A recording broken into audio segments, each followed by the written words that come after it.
Imagine standing in the heart of the ancient world. Around you, marble columns reach toward the sky.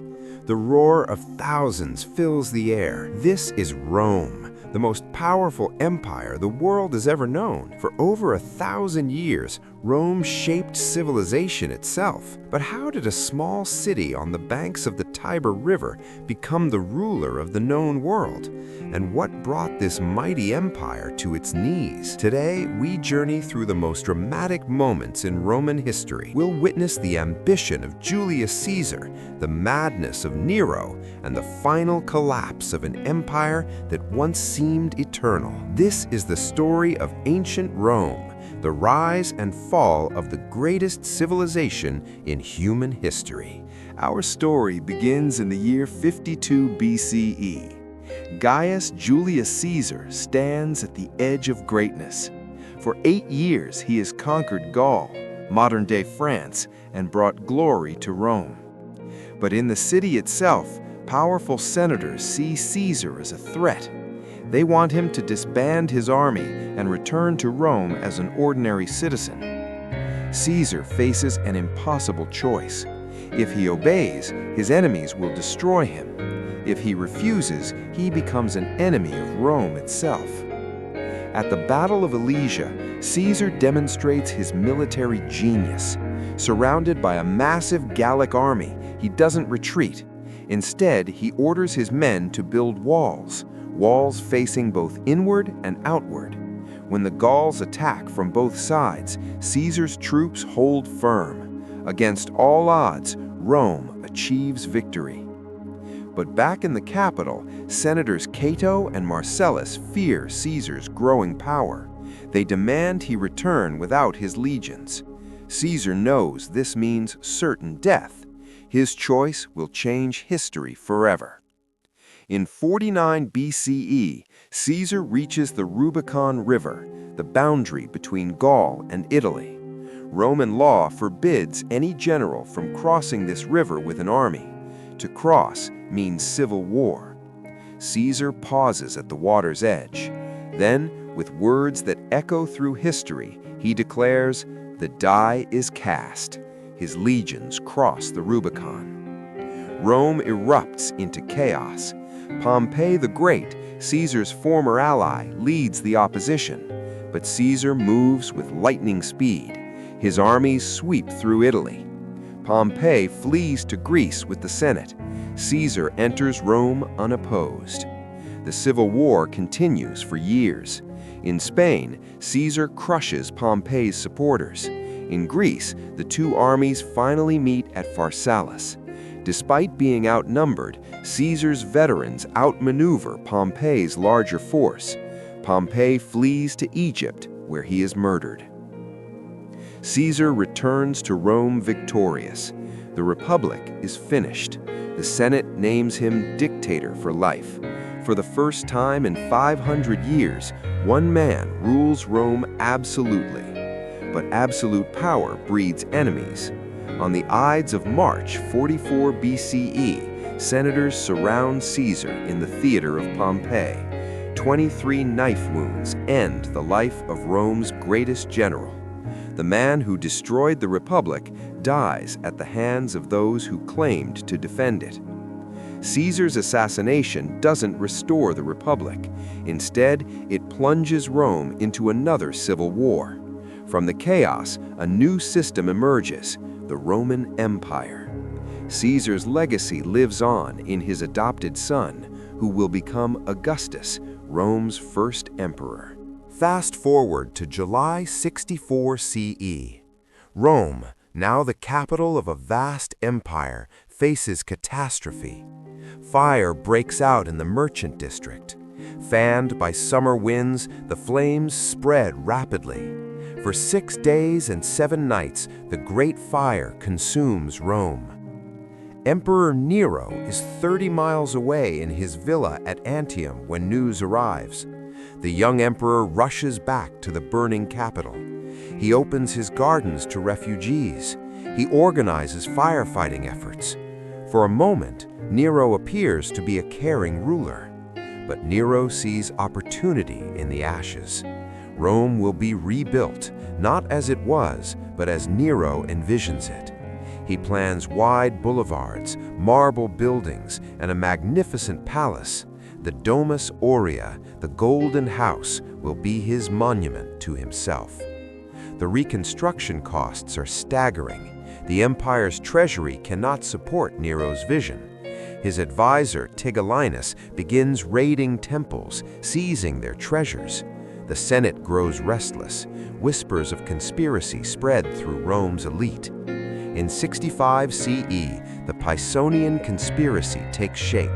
Senators, knights, and even Nero's trusted advisor Seneca plot to assassinate the emperor. But an informer betrays them. Nero's revenge is swift and brutal. Executions follow. Even Seneca, who taught Nero as a boy, is forced to commit suicide. Nero's behavior becomes increasingly erratic. He declares himself an artist and performer. He forces senators to watch him sing and act on stage. When his pregnant wife, Poppaea, criticizes him, Nero kicks her to death in a fit of rage. The emperor leaves Rome to tour Greece, performing in theaters and competing in the Olympic Games. Back in Rome, the reconstruction stalls. Money runs out. Tigellinus receives orders to extract wealth through forced suicides. Wealthy Romans are accused of crimes and given the choice: suicide and leave your fortune to Nero, or face execution and lose everything. By 68 CE, Rome has had enough. Rebellions break out across the empire. The Senate declares Nero an enemy of the state. The emperor flees Rome, but finds no refuge. With soldiers closing in, Nero takes his own life. His last words reportedly were, "What an artist dies in me." Nero's death ends the Julio-Claudian dynasty, the line of emperors descended from Augustus. His reign demonstrates a fundamental truth: absolute power without accountability leads to absolute corruption. The year of 4 emperors follows as Rome descends into civil war once again. In 66 CE, while Nero still rules, a spark ignites in the distant province of Judea. For decades, Roman governors have exploited the Jewish population.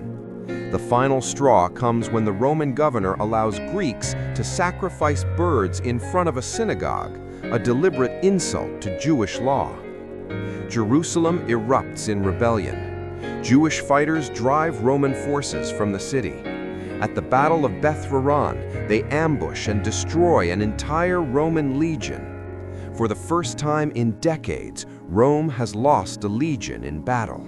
The empire cannot let this stand. Nero turns to Vespasian, a tough, experienced general who has fought in Britain. Vespasian and his son Titus lead 4 legions into Galilee. Their strategy is brutal: burn villages, destroy crops, and show no mercy. Refugees flood into fortified cities. At Jotapata, a young Jewish commander named Josephus organizes the defense. For 47 days, the city holds out against Roman siege engines. But Rome's military machine is relentless. When the city falls, Josephus and a handful of survivors hide in a cave. Rather than face capture, they make a suicide pact.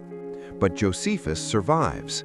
Brought before Vespasian, he makes a bold prediction: Vespasian will become emperor of Rome. The general spares his life. In 69 CE, chaos in Rome validates Josephus's prophecy. After Nero's death and the brief reigns of 3 emperors, the armies declare Vespasian emperor. He returns to Rome, leaving his son Titus to finish the war in Judea. Jerusalem becomes the rebellion's final stand. Inside the city, different rebel factions fight each other as much as they fight Rome. The moderate leader Hanan tries to negotiate, but the zealot Yohanan of Giscala has him murdered. Jerusalem unites under Yohanan's fanatical leadership. Titus surrounds Jerusalem with a massive siege wall.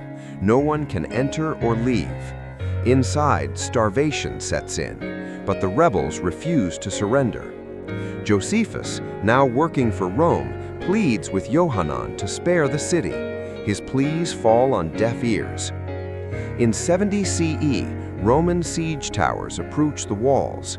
Johanan orders tunnels dug to undermine the towers, but the tunnels accidentally weaken Jerusalem's own walls. Roman soldiers pour through the breaches. What follows is a bloodbath. The Second Temple, one of Judaism's holiest sites, is burned to the ground. The Jewish Revolt costs hundreds of thousands of lives and ends Jewish independence for nearly 2,000 years. For Rome, it demonstrates that even small rebellions threaten the empire's stability. The lesson is clear: dissent will be crushed, no matter the cost. But to understand how Rome reached this point, we must journey backward in time to 146 BCE. Rome has just destroyed Carthage, its greatest rival. At the siege, a young soldier named Tiberius Gracchus is first over the walls. General Scipio Aemilianus awards him the Golden Crown, the highest military honor. Tiberius returns to a Rome transformed by conquest.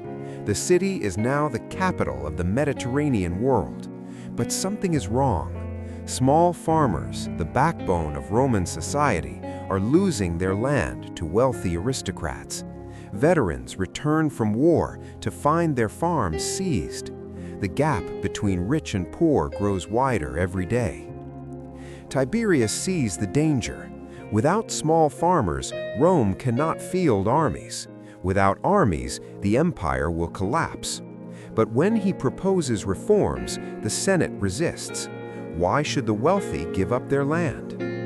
Tiberius's father-in-law, Senator Appius Claudius Pulcher, suggests a bold strategy: take the reforms directly to the people. Tiberius runs for tribune, a position that gives him the power to propose laws to the popular assembly, bypassing the Senate entirely. He wins easily. The people love him.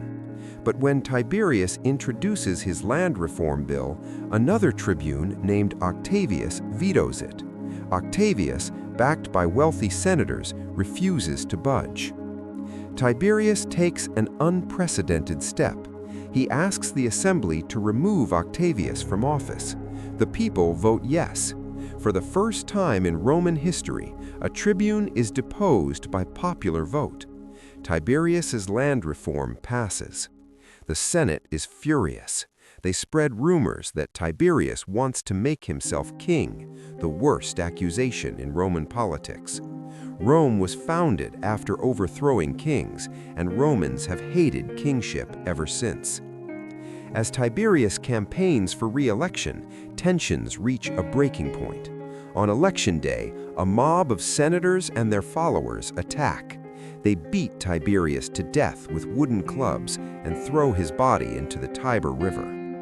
Tiberius Gracchus dies, but his revolution lives on. He has shown that the people can challenge the Senate's power. His brother Gaius will continue the fight. The conflict between populists and aristocrats will dominate Roman politics for the next century, ultimately destroying the Republic itself. This is the seed that grows into the civil wars of Caesar and Pompey. Tiberius Gracchus didn't intend to destroy the Republic. He wanted to save it. But in trying to help the people, he unleashed forces that no one could control. Jump forward to 312 CE. The Roman Empire has changed dramatically. Multiple emperors ruled different regions. In the West, two men claim the throne, Constantine and Maxentius. Constantine's army camps north of Rome. Inside the city, Maxentius consults the pagan gods, Jupiter, Apollo, and Mars. The priests tell him the enemy of Rome will be destroyed. Maxentius believes this means Constantine will fall. But Constantine receives his own sign. According to later accounts, he sees a cross of light in the sky with the words, "In this sign, conquer." A Christian teacher named Lactantius urges him to adopt Christian symbols. Constantine, though not yet baptized, orders his soldiers to paint crosses on their shields. At the Milvian Bridge, the two armies clash. The battle is fierce, but Constantine's forces push forward. As Maxentius retreats across a temporary bridge, the structure collapses. Maxentius drowns in the Tiber River. Constantine rides into Rome victorious under the banner of Christ. This moment changes history forever. Constantine doesn't just tolerate Christianity, he embraces it.